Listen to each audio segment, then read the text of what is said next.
1 Kings chapter 14.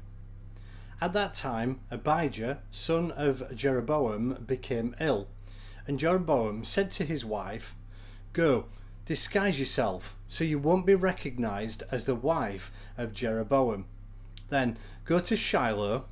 Ahijah the prophet is there, the one who told me I would be king over this people. Take 10 loaves of bread with you, some cakes and a jar of honey, and go to him. He will tell you what will happen to the boy." So Jeroboam's wife did as he said and went to Ahijah's house in Shiloh. Now Ahijah could not see. His eyes was gone because of his age, but the Lord had told Ahijah, Jeroboam's wife is coming to ask you about her son, for he is ill, and you are to give her such and such an answer. When she arrives, she will pretend to be someone else. So when Ahijah heard the sound of her footsteps at the door, he said, "Come in, wife of Jeroboam. Why this pretense? I have been sent to you with bad news. Go, tell Jeroboam this is what the Lord, the God of Israel, says. I raised you up from among the people and made you a leader over my people Israel. I tore the kingdom away from the house of David and gave it to you. But you have not been like my servant David, who kept my commands and followed me with all his heart, doing only what was right in my eyes. You have done more evil than all who lived before you. You have made yourself other gods, idols made of metal. You have provoked me to anger and thrust me behind your back. Because of this, I am going to bring disaster on the house of Jeroboam. I will cut off from Jeroboam every last male in Israel, slave or free. I will burn up the house of Jeroboam as one burns dung, until it is all gone. Dogs will eat those belonging to Jeroboam who die in the city, and the birds of the air will feed on those who die in the country. The Lord has spoken. As for you, go back home.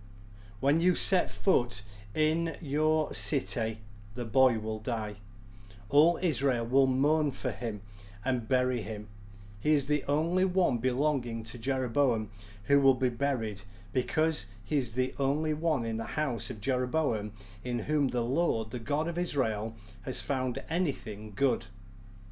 The Lord will raise up for himself a king over Israel who will cut off the family of Jeroboam. This is the day. What? Yes, even now. And the Lord will strike Israel, so that it will be like a reed swaying in the water.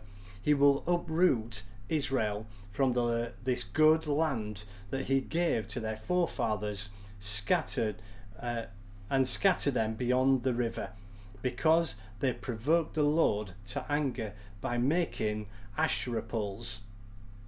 And he will give Israel up because of the sins Jeroboam has committed and has caused Israel to commit. Then Jeroboam's wife got up and left and went to Tirzah. As soon as she stepped over the threshold of the house, the boy died. They buried him, and all Israel mourned for him, as the Lord had said through his servant the prophet Ahijah. The other events of Jeroboam's reign, his wars and how he rules, all are written in the books of the annals of the kings of Israel. He reigned for 22 years and then rested with his fathers. And Nadab, his son, succeeded him as king. Jeroboam, son of Solomon, was king in Judah. He was 41 years old when he became king, and he reigned 17 years in Jerusalem, the city the Lord had chosen out of all the tribes of Israel in which to put his name. His mother's name was Naamah. She was an Ammonite. Judah did evil in the eyes of the Lord. By the sins they committed, they stirred up his jealous anger more than their fathers had done. They also set up for themselves high places, sacred stones and Asherah poles on every high hill and under every spreading tree. There was even male shrines, prostitutes in the land. The people engaged in all the detestable practices of the nation the Lord had driven out before the Israelites. In the 5th year of King Rehoboam, Shishak, king of Egypt, attacked Jerusalem. He carried off the treasures of the temple of the Lord and the treasures of the royal palace. He took everything, including all the gold shields Solomon had made. So King Rehoboam made bronze shields to replace them and assigned these to the commanders of the guard on duty at the entrance to the royal palace. Whenever the king went to the Lord's temple, the guards bore the shields, and afterward they returned them to the guardroom.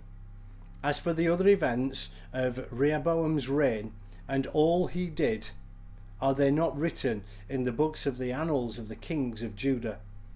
There was a continual warfare between Rehoboam and Jeroboam, and Rehoboam rested with his fathers and was buried with them in the city of David. His mother's name was Naamah. She was an Ammonite, and Abijah his son succeeded him as king.